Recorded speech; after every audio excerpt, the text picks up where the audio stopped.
Welcome to S4 Soumya news. దేశ భవిష్యత్తు మళ్ళీ తెల్లవాళ్ల చేతుల్లోకేనా? మోదీ గారు రైతు వెన్నెముకను విరగొట్టడం మీకు న్యాయమా? భారత్ భవిష్యత్తు ఏమిటి?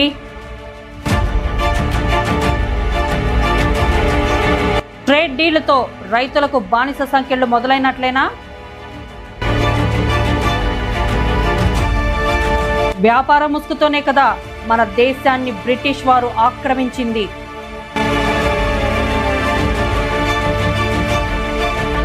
ఎన్డీఏ మిత్ర పక్షాల మౌనం దేనికి? ఇక సబ్జెక్ట్లోకి వెళితే, ఇప్పటికీ రైతులకు సరైన గిట్టుబాటు ధరలు రాక సన్నకారు రైతులు ఆత్మహత్యలు చేసుకుంటున్నారు. అలాంటిది ట్రేడ్ డీలు రైతులకు ఏ విధంగా ప్రయోజనం కలుగుతుందో మోదీ గారు వివరించాలి.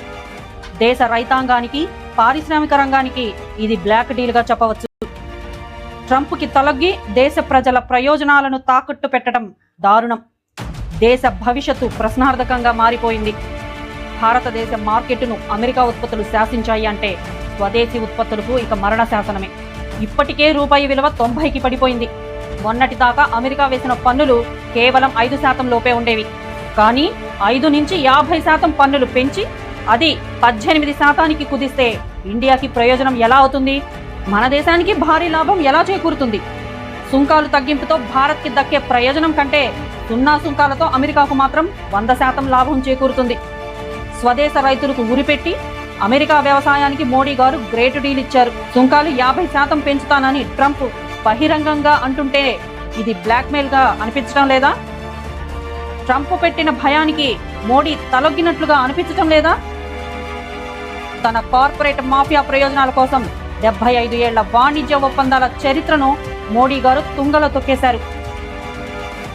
దీనికోసమేనా మన పూర్వీకులు ప్రాణాలు ఒడ్డి మనకు స్వాతంత్రం తీసుకువచ్చింది? 50 కోట్ల వ్యవసాయ ఆధారిత కుటుంబాల కన్నా మోడీ గారికి అమెరికా ప్రయోజనాలే మిన్నలా అనిపిస్తుంది.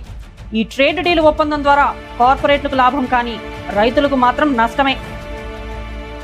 దిగుమతులు పెరిగితే ఇక్కడి ఉత్పత్తులు ధరలు పడిపోతాయి. ఎంఎస్పి వ్యవస్థ బలహీనపడుతుంది. మధ్యవర్తులు, ఎగుమతిదారులు లాభపడతారు. భారత రైతు అమెరికా సబ్సిడీకి పోటీ పడగలడా?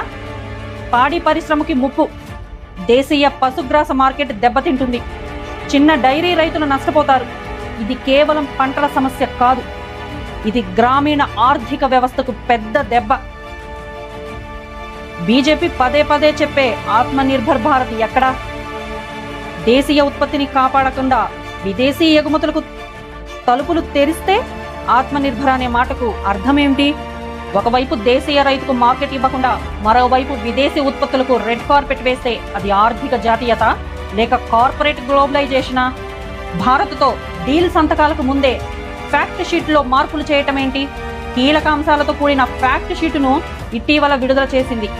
ఆ తర్వాత కొన్ని గంటల్లోనే దానిలో ఇబ్బందికర అంశాలు ఉన్నాయని మార్పులు చేసింది. కొన్ని పదాలు, నిబంధనల విషయంలో అమెరికా వెనక్కు తగ్గినట్లుగా మీడియాలో కథనాలు వస్తున్నాయి.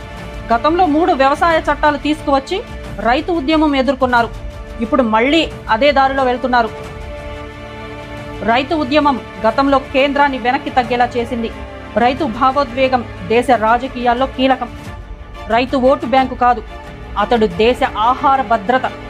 దేశాన్ని నిలబెట్టేది స్టాక్ మార్కెట్ కాదు, రైతు చెమట.